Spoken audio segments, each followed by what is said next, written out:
Welcome back. Now, almost after a year after the infamous Marikana massacre, South Africa's labour market continues to be unstable, and any recognisable state of peace seems to be in the very distant future. To give us an update on the state of wage negotiations in affected sectors is Tony Healy. Tony is a labour analyst at Tony Healy and Associates. Tony, thank you so much for making the time to join us. Now, the BRICS Business Council has just concluded their inaugural meeting today, and one of the issues that was right at the top of the agenda was the labour instability in South Africa. But on the other hand, Tony, you also have dissenting voices that say actually investors don't care about the instability in the country. They really want to know whether they're going to make a return on their investment. In your view, is South Africa's reputation as a conducive investment environment taking a knock, or is that sentiment really not that important right now?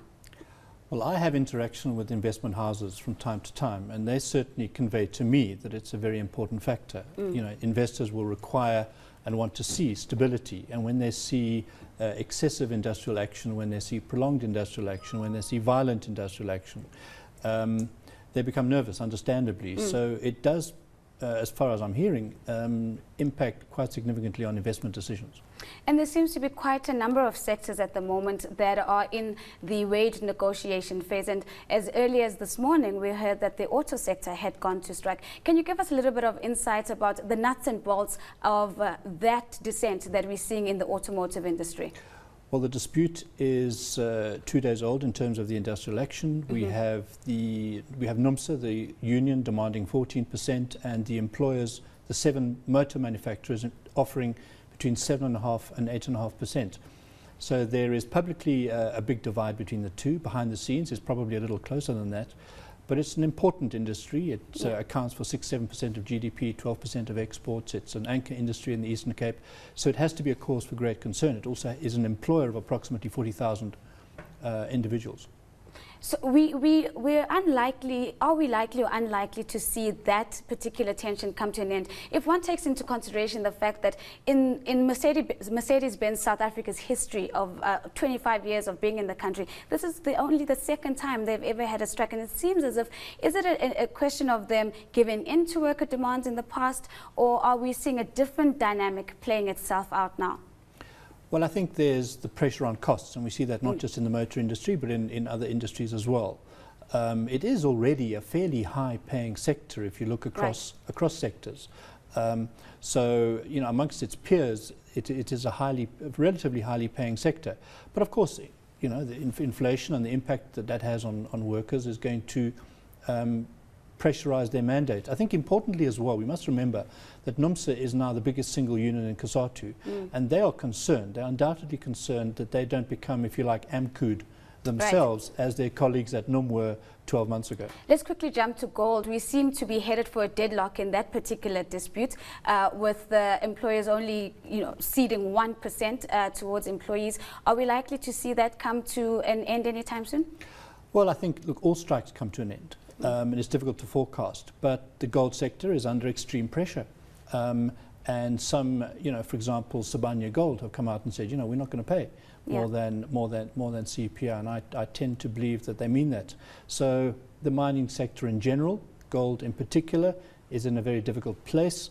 Will we see a prolonged strike? Potentially, but of course one has to also factor in the strike fatigue factor, because employees can't stay out on strike indefinitely. The platinum season for negotiation is coming up shortly. Should we expect that a similar trend in terms of really high demands from the side of the employees and met with very on the opposite end of the spectrum givens by employers? Is that what we're headed for as well? Yes, indeed. And I think particularly in the platinum sector, where AMCU is so dominant, they are by their very nature a contrarian union. They want to deliver on promises. Those promises and expectations might be a little unrealistic, but they've shown that they're willing to pursue industrial action to meet their ends. But again, you know, I think the mining companies themselves are going to come in at modest levels, and my guess is that we'll probably see settlements in the 7 to 8% vicinity. Of course, we've had the government pulling together its various departments that are embroiled in these particular disputes, and next week I think they are hosting the mining Lekgotla. Is this not a little bit too late? Well, I think that happens at a macro level. I think as is the peace accord type of initiative. But once you get down across the table and you're talking rands and cents and benefits and what have you, those kinds of initiatives unfortunately don't have a lot of influence that they can bring to bear on the process. Very quickly, in your view, Tony, are we seeing a new landscape in terms of the labour market in South Africa? I think so, and I think we're seeing a recurrence of what we had a couple of decades ago, where social or economic issues are starting to be acted out in our workplaces. So issues around non-delivery, perceptions of corruption, non-attention to grassroots issues, all become factors which influence the behaviour of strikers. Tony, thank you so much for making the time to join us. Of course, that was Tony Healy. He's a labour analyst at Tony Healy and Associates. Now, Pricewaterhouse